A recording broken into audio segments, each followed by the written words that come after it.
എല്ലാ പ്രിയപ്പെട്ടവർക്കും യേശുക്രിസ്തുവിൻ്റെ നാമത്തിൽ വന്ദനം. ഇന്ന് നമ്മൾ പുതിയ ഒരു നീക്കം ആരംഭിക്കാമെന്ന് വിചാരിക്കുക. ഉൽപ്പത്തി പുസ്തകം മുതൽ വെളിപ്പാട് പുസ്തകം വരെ നാം അറിഞ്ഞിരിക്കേണ്ടതും അതിപ്രധാനവുമായ വിഷയങ്ങളെക്കുറിച്ച് തുടർച്ചയായി ഒരു പഠന പരിപാടി തുടങ്ങണമെന്നാണ് വിചാരിക്കുന്നത്. അതിലേക്കായി ഇതുവരെയും സഹകരിച്ച എല്ലാ പ്രിയപ്പെട്ടവരും വീണ്ടും സഹകരിക്കുകയും ദൈവത്തിൻ്റെ വചനം യഥാർത്ഥമായി എന്താണ്, എങ്ങനെയാണ് എന്നുള്ള കാര്യങ്ങൾ മനസ്സിലാക്കുന്നതിലേക്ക് സഹകരിക്കുകയും ചെയ്യണമെന്നും അഭ്യർത്ഥിക്കുന്നു.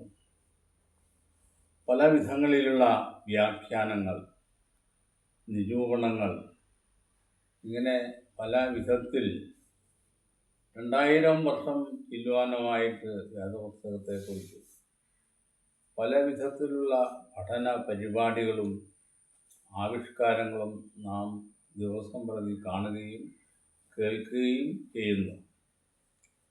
എന്നാൽ യഥാർത്ഥത്തിൽ എന്താണ് വേദപുസ്തകം പറയുന്നത് എന്നുള്ള ആ വസ്തുതയെക്കുറിച്ച് സംശയമില്ലാത്ത വിധത്തിൽ ഒരു ഉപദേശം നമുക്ക് ഇതുവരെയും കേൾക്കുവാൻ കഴിയുന്നില്ല എന്നുള്ളതാണ്. അതിൻ്റെ വെളിച്ചത്തിലാണ് നമ്മളിങ്ങനെ ഒരു പഠന പരിപാടി തുടങ്ങുവാൻ ആഗ്രഹിക്കുന്നത്. ആമുഖമായിട്ട് ഒരുപാട് കാര്യങ്ങൾ പറഞ്ഞ് സമയം കളയുന്നില്ല.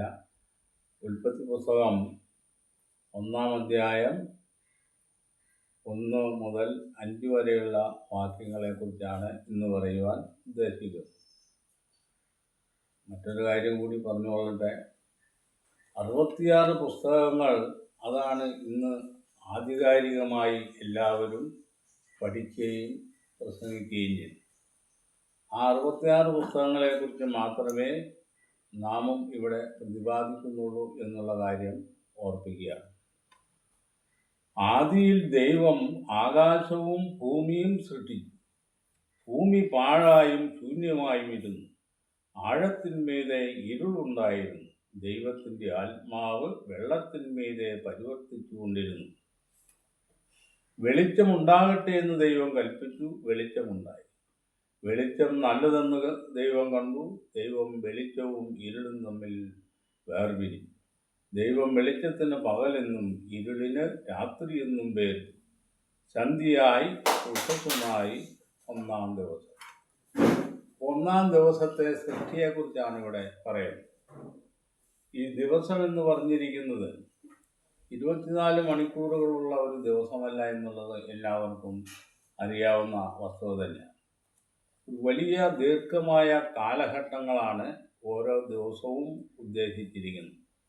6 ദിവസം കൊണ്ടാണ് സൃഷ്ടിവേലകൾ ദൈവം പൂർത്തിയാക്കുന്നത്.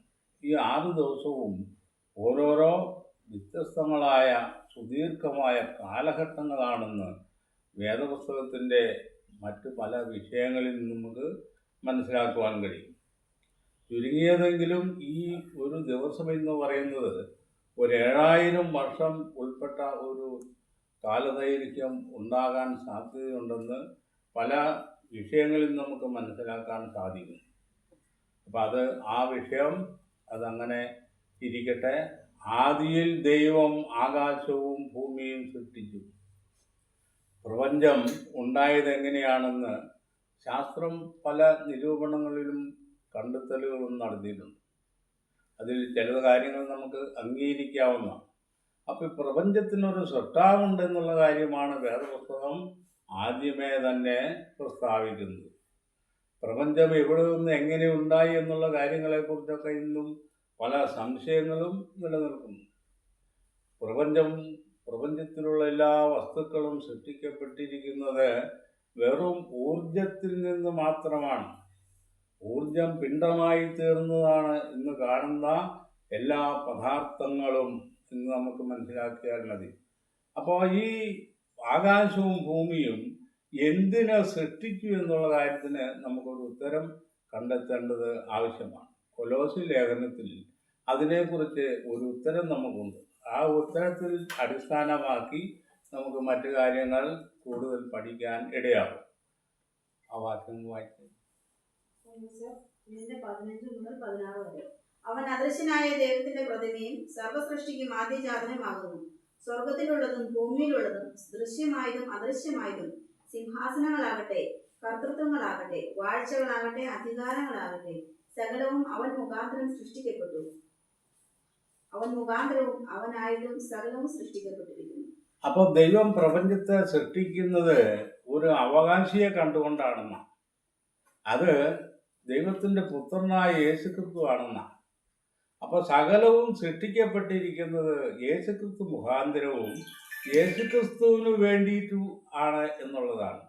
അപ്പോൾ എന്തിനാണ് പ്രപഞ്ചം സൃഷ്ടിച്ചത് എന്നുള്ള കാര്യത്തിന് നമുക്ക് ഉത്തരമായി. അപ്പോൾ ഈ പ്രപഞ്ചം സൃഷ്ടിക്കുമ്പോൾ ഇത് എങ്ങനെ ഇരുന്നു എന്നാണ്.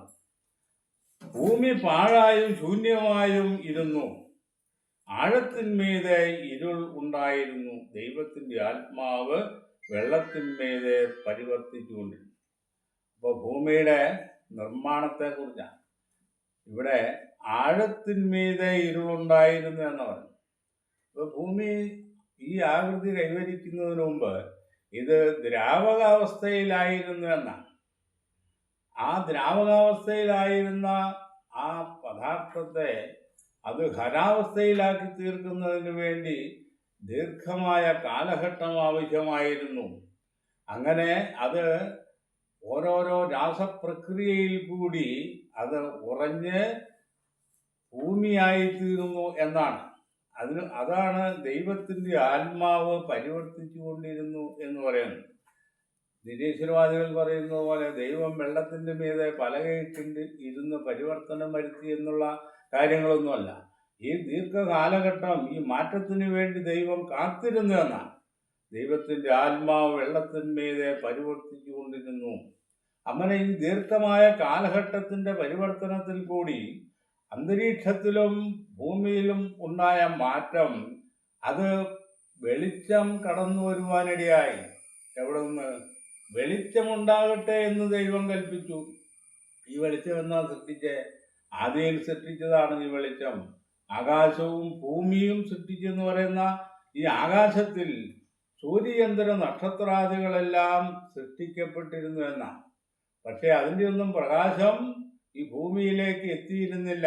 കാരണം അന്തരീക്ഷം അതുപോലെ കട്ടിയായിട്ട് കിടന്നിരുന്നത് കൊണ്ടാണ്. അപ്പൊ ഈ ദീർഘമായ കാലഘട്ടത്തിലുള്ള പരിവർത്തനത്തിൽ കൂടി വെളിച്ചം ഭൂമിയിൽ എത്തുവാനിടയായി. അതാ വെളിച്ചമുണ്ടാകട്ടെ, വെളിച്ചം ഉണ്ടായി എന്ന് പറയുന്നു. സൂര്യന്റെ വെളിച്ചം മാത്രമേ ഇവിടെ ആ ഒന്നാം ദിവസം ഇവിടെ എത്തിയിട്ടുള്ളൂ. വെളിച്ചം നല്ലതെന്ന് ദൈവം കണ്ടു. ദൈവം വെളിച്ചവും ഇരുളും തമ്മിൽ വേർപിരിച്ചു. അപ്പൊ ആദ്യം ഉണ്ടായിരുന്നത് ഇരുട്ട് തന്നെയാണെന്ന് നമുക്ക് മനസ്സിലായി. സൂര്യപ്രകാശം ഈ ഭൂമിയിൽ എത്തുക വഴി ഭൂമിയിൽ പകല് അനുഭവപ്പെട്ടു. ദൈവം വെളിച്ചവും ഇരുളും തമ്മിൽ വേർപിരിച്ചു. ദൈവം വെളിച്ചത്തിന് പകലെന്നും ഇരുളിന് രാത്രിയെന്നും പേരിട്ടു. സന്ധ്യയായി ഉഷസുമായി ഒന്നാം ദിവസം. അപ്പോൾ ഒന്നാം ദിവസത്തെ സൃഷ്ടിവേലയിൽ ഇരുളും വെളിച്ചവും തമ്മിൽ വേർപിരിക്കുന്ന ആ പ്രക്രിയയാണ് നടന്നത്. ഒരു ദൈർഘ്യമേറിയ കാലഘട്ടത്തിൽ നടന്ന പ്രവർത്തനങ്ങളുടെ ഫലമായി സൂര്യപ്രകാശം ഭൂമിയിലേക്ക് എത്തിയെന്നാണ്. സയൻസും ഇതിനെക്കുറിച്ച് വളരെ ഗാഢമായ അറിവ് നമുക്ക് നൽകുന്നുണ്ട്. ഒന്നാം ദിവസം സൃഷ്ടിക്കപ്പെട്ടു. ഈ സൃഷ്ടിയുടെ സമയം ദൈർഘ്യമേറിയ കാലഘട്ടം അല്ല എന്ന് വേദപുസ്തകത്തിൽ എങ്ങും ഒരു സൂചനയില്ല.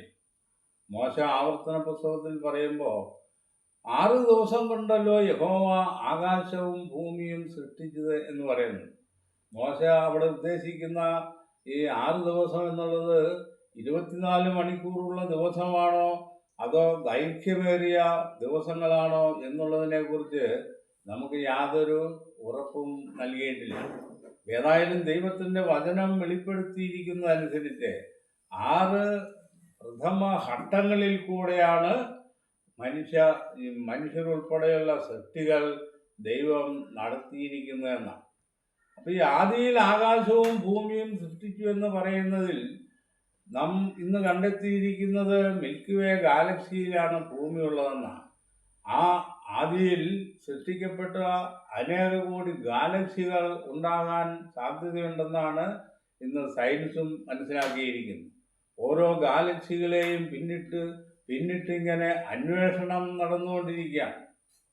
അപ്പോൾ ഭൂമി ഈ മിൽക്കി വേ ഗാലക്സിയിൽ ദൈവം പ്രത്യേകമായി അതിനെ നിർത്തിയിരിക്കുന്നു എന്ന് നമുക്ക് മറ്റുള്ള പഠനങ്ങളിൽ നിന്നും മനസ്സിലാക്കാൻ പറ്റും.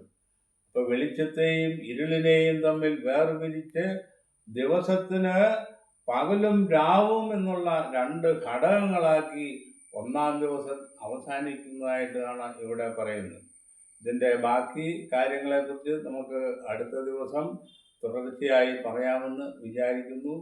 ഇത്രയും പറഞ്ഞുകൊണ്ട് ഈ വിഷയത്തെക്കുറിച്ച് അവസാനിപ്പിക്കുകയാണ്.